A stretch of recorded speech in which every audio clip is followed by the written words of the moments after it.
नमस्कार, मैं वर्षा परगट आप सबका स्वागत करती हूँ हमारे चैनल में ग्लोबल लेंस में।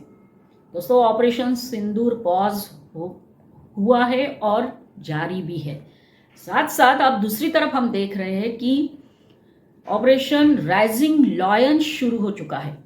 इजराइल और ईरान के बीच में लड़ाई शुरू हो चुकी है। आप सब ने देखा होगा, पढ़ा होगा।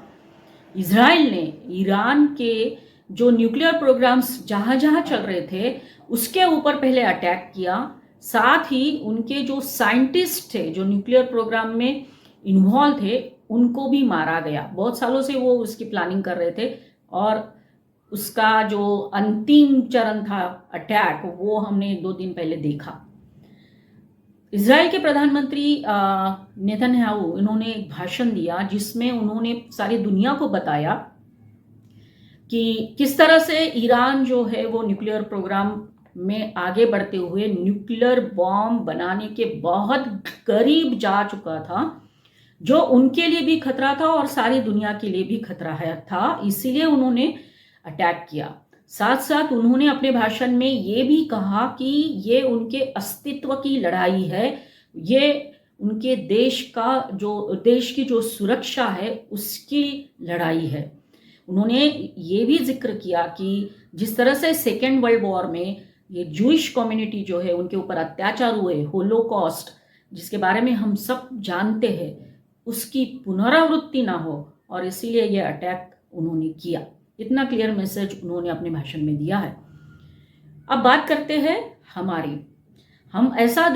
हमारे बारे में, मतलब इन द सेंस इतिहास से जुड़ी हुई बातें जो है वो मैं आपके साथ शेयर करना चाहती हूँ।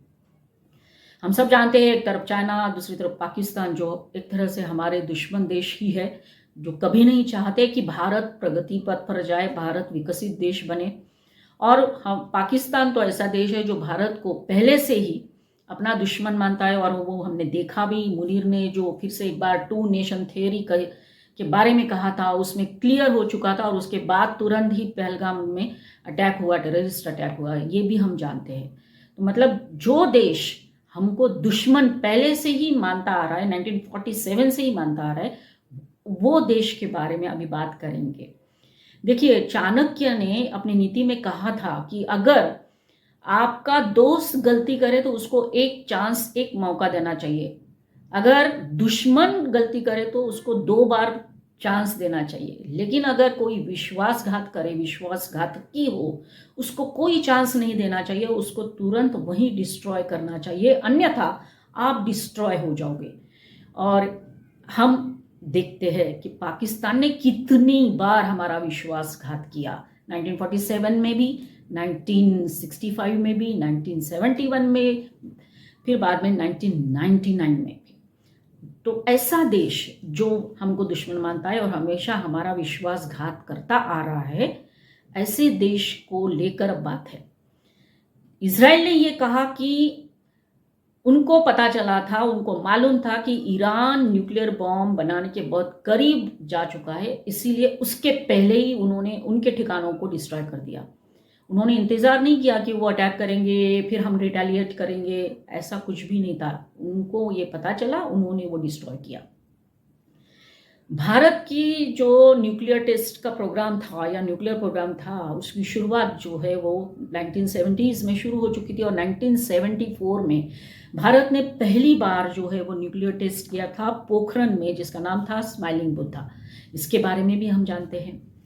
जब ये न्यूक्लियर टेस्ट हुआ और हमने दुनिया को बताया कि हम सिर्फ हमारे देश की सुरक्षा के लिए ये न्यूक्लियर टेस्ट किया है, शांतिपूर्ण तरीके से हम इसको यूज़ करेंगे, हमारी प्रगति के लिए इसको यूज़ करेंगे, ये डिक्लेरेशन होने के बाद तत्कालीन प्रधानमंत्री जिनके अंडर में ये हुआ है, दैट इंदिरा गांधी जी, 1974 में वो प्रधानमंत्री थे।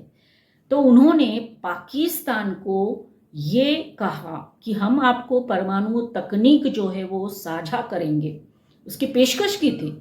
आप सोचो, कौन सा ऐसा देश होगा पूरी दुनिया में जो अपने ही दुश्मन को ये तकनीक देगा। लेकिन तत्कालीन प्रधानमंत्री ने ये पेशकश की थी पाकिस्तान को कि आप ये परमाणु जो तकनीक है वो हम साझा करेंगे, आप भी अपने पीसफुल तरीके के लिए इसका यूज़ कर सकते हैं, आपके डेवलपमेंट के लिए इसका यूज़ कर सकते हैं। इतनी बार लड़ाई होने के बाद भी क्या हमने नहीं सीखा था कि पाकिस्तान कितना विश्वासघाती देश है? ये देखते हुए भी ऐसी पेशकश हुई थी, लेकिन उस टाइम पे जो पाकिस्तान के प्रधानमंत्री थे भुट्टो, उन्होंने ये पेशकश ठुकरा दी थी। तो इसका मतलब ये नहीं हुआ कि पाकिस्तान परमाणु प्रोग्राम कंटिन्यू नहीं किया या शुरू नहीं रखा। उन्होंने शुरू किया था और वो न्यूक्लियर वेपन्स या न्यूक्लियर प्रोग्राम में सक्सेसफुल भी रहे, न्यूक्लियर टेस्ट भी किया बाद में।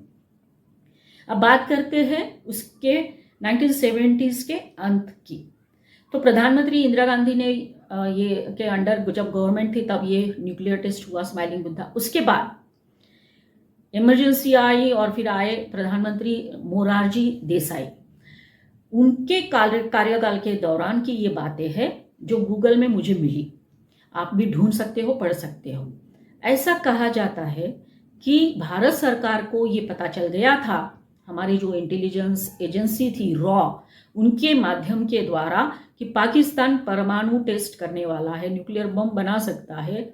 ये इंफॉर्मेशन मिलने के बाद हमारे इंटेलिजेंस एजेंसी ने मोरारजी देसाई को रिक्वेस्ट की थी, आप हमको परमिशन दो। तो हम उनके जो जहाँ पर ये कहूटा नाम की एक जगह है पाकिस्तान में, वहाँ ये चल रहा था न्यूक्लियर टेस्ट बनाने का प्रोग्राम, तो उसको हम जाके डिस्ट्रॉय करेंगे स्ट्राइक करके, तो आप परमिशन दो। मोरारजी देसाई ने परमिशन नहीं दी।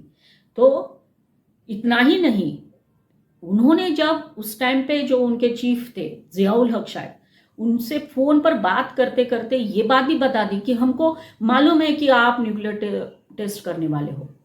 और ये सुनते ही जो उनके जो चीफ थे जियाउल हक, उनके कान खड़े हो गए और उन्होंने देखा कि ये बात अब भारत को मालूम हो चुकी है। तो तुरंत उसके बाद पाकिस्तान में जितने भी रॉ के एजेंट्स थे उनको उन्होंने मारना शुरू कर दिया। तो ये हुआ उसके बाद। मतलब देखिए कि ये कैसे एक लीडर कर सकता है कि अपने ही दुश्मन देश को फोन लगा कर बताए बात करते करते कि अरे हमको तो मालूम है आप न्यूक्लियर प्रोग्राम में अग्रेसर हो एक्सेट्रा। ये बात गूगल पे अवेलेबल है, आप पढ़ सकते हो।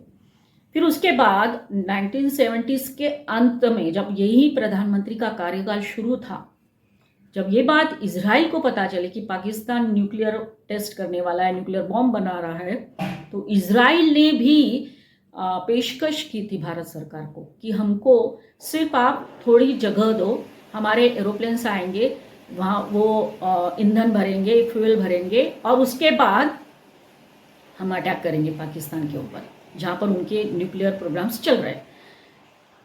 तो उसको भी नामंजूर कर दिया गया। भारत ने अपनी भूमि नहीं दी इजराइल के प्लेन्स को, यहाँ पे आके वो फ्यूल भरे और पाकिस्तान के ऊपर जाके अटैक करे, तो वो भी उन्होंने नकारा।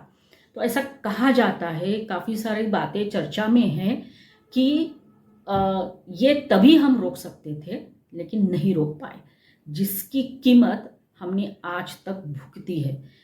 2014 के पहले जितने भी आतंकी हमले हमारे देश पर हुए, अलग अलग ठिकानों पर, मुंबई में इतना बड़ा आतंकी हमला हुआ, 1999 का कारगिल वॉर हुआ, या फिर उसके बाद जो वाराणसी, इतनी सारी घटनाओं में हमने तभी भी आंखें नहीं खुली हमारी कि पाकिस्तान दुश्मन देश, विश्वासघाती देश है, उसको इस तरह से हम नहीं सपोर्ट कर सकते हैं।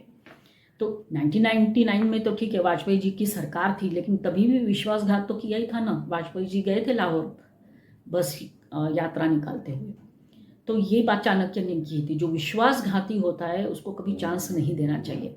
और हम देखते हैं कि जैसे ये 2-3 एग्जाम्पल्स हमने दिए हैं कि हमको मौका मिला था 1970s के दौरान पाकिस्तान के जो न्यूक्लियर वेपन्स के सेंटर है या कहूटा नाम का जो जगह है वहाँ पर डिस्ट्रॉय करने का, वो हमने नहीं किया जो इजराइल ने करके दिखाया। तो यही बातें इतिहास से हमको सीखनी चाहिए। और इजराइल जो देश है अपने आप को सुरक्षित रखने के लिए, अपनी आइडेंटिटी को, अपने अस्तित्व को सुरक्षित रखने के लिए कैसे उन्होंने पहले ही अपना कदम बढ़ाया। तो नो डाउट अब ये बात तो अब उनकी देश की जो नीति है उससे जुड़ी हुई है, लेकिन हमारी देश की नीति या हमारे इतिहास में जो बातें लिखी है, जो घट चुकी है, उससे हमको सीखना बहुत ज़रूरी है। इतना ही नहीं, जब मैं पढ़ रही थी तो कहा गया है, चर्चा में है कि मोरारजी देसाई को निशाने पाकिस्तान से सम्मानित किया गया था, आई थिंक 1990s में। तो ये बात जो है ना, उसको भी जोड़कर दुनिया देखती है, क्या इसकी वजह से तो नहीं सम्मानित किया गया। यहाँ किसी को भी अपमानित करने का हमारा इरादा नहीं है, लेकिन जो कुछ भी इतिहास में दर्ज है बस वही हम आपके साथ शेयर कर रहे हैं। तो 3 ऐसी घटनाएं 1974 में जब न्यूक्लियर वेपन्स या न्यूक्लियर टेस्ट हमने किया, तो हमारे ही दुश्मन को हमारी सरकार जो है बोल रही थी कि हम आपके साथ ये टेक्निक साझा करेंगे, मालूम होते हुए भी कि पाकिस्तान हमारा दुश्मन देश, विश्वासघातकी देश है। फिर 1977 में जब कार्यकाल बदला इंदिरा गांधी जी का, उसके बाद भी ये हुआ। हम कर सकते थे डिस्ट्रॉय उनके, जिस तरह से इजराइल ने किया, लेकिन नहीं करे। तो इसीलिए चाणक्य ने जो बोला है वो आज सही लगता है।